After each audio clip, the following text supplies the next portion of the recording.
बड़ा सुंदर कवि के भाव लगल बा भैया लोग। यही 2022 में भोजपुरी में एक बड़ा सुंदर कवि की रचना, बेटा तीर है माँ के लिए, बेटा माँ के लिए कमान है, औलाद की चाहत सबकी होती है, औलाद की चाहत सभी की होती है, क्योंकि बांझपन मौत की समान। एगो औरत के शादी भैला 1 साल ना, 2 साल ना, 3 साल ना, 4 साल ना, 5 साल ना, पूरे 10 साल बीत गई। उनका आज तक एको गो ललना न भई। अही नवरात्र के महीना में वो औरत माई के दरबार में गइल बा, रोवतारी, कानतानी, बिलखतानी। हम माई से कहतानी जे ए हो माई, का तहरा दरबार में कोई इंसाफ नहीं। हाँ, हम तहार भक्त नावा का। वही औरत कहतिया माई से,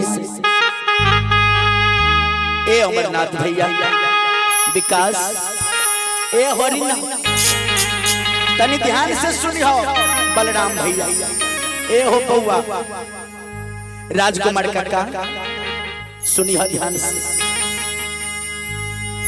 हर 12 बरिस बीतल,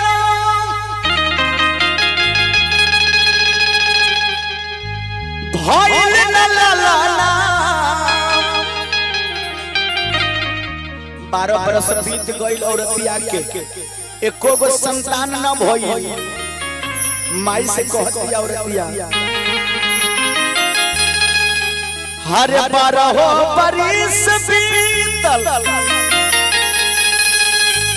भइल न ललना। हताना मारे रउआ जबार हो,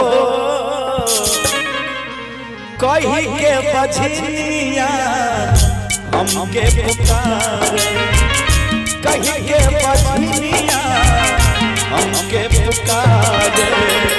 भरदान गोदी या हमार हो मैया, भरदान गोदी या हमार हो।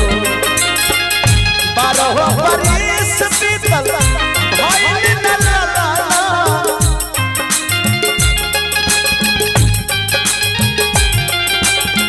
12 बरिस बीतल, भइल न ललना। ताना मारी गौआ जवार हो, कही के बझनिया हमके पुकारे, कही के बझनिया हमके पुकारे। भरदान गोदी या हमार हो माई, भरदान गोदी या हमार हो।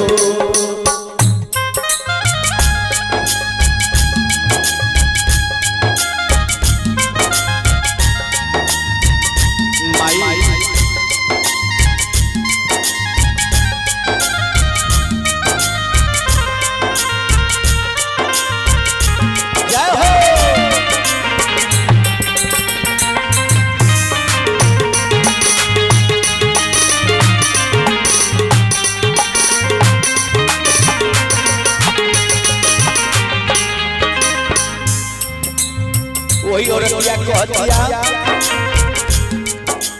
सुन सुन लागत रे हमरो यगनवा, कहिया ले पूरा करबा हमरो सपनवा।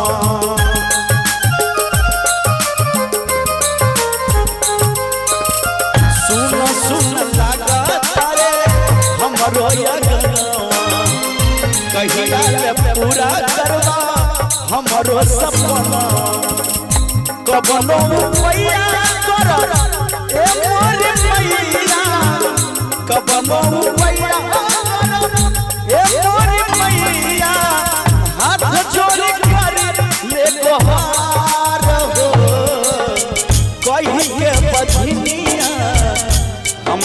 पुकारे कोई के बजनिया हमके पुकारे भरदान गोदी या हमार माई भरदान गोदी या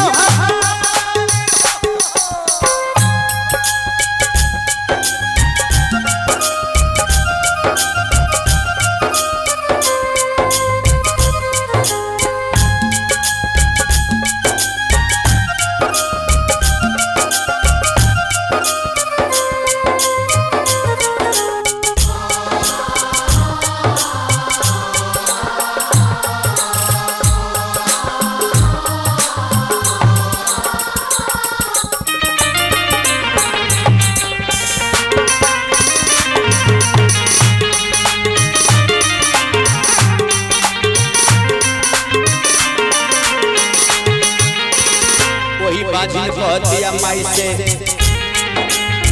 जे ए माई हर साल बरत माई करिले हम किछु न मंगली माई कबहू न हम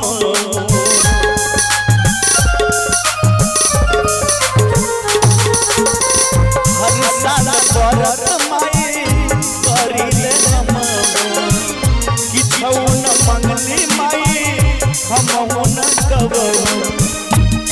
ए माई जबले जियाबा करब पूजना जबले जियाबा करब पूजना धोब मंदिर या तोहार हो कोई के बजनिया के पुकारे कोई के बजनिया हमके पुकारे भरदान गोदी या हमार माई भरदान गोदी या हमार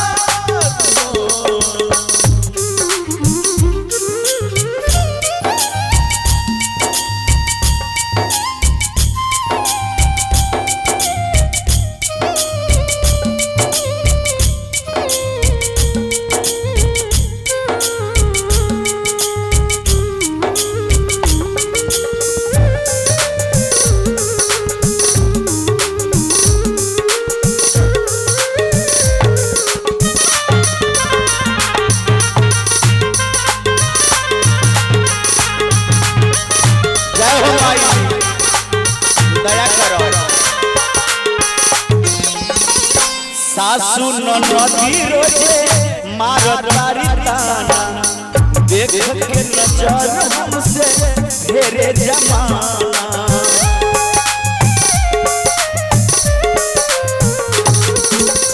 माई सासु ननद हमके ताना मारतिया गांव के लोग जमाना के लोग देख के हमसे नजर फेरतिया सासु ननदी रोजे मारतारी ताना देख के नजर हमरो ढेरे जमाना और जी करे शंभु हरे राम पुजारी और जी करे शंभु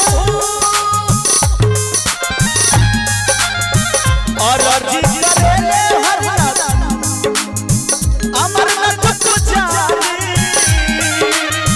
सुनिला हमरो पुकार हो कहीं के बजनिया हमके पुकारे कहीं के बजनिया हमके पुकारे भरदान गोदी या हमार माई भरदान गोदी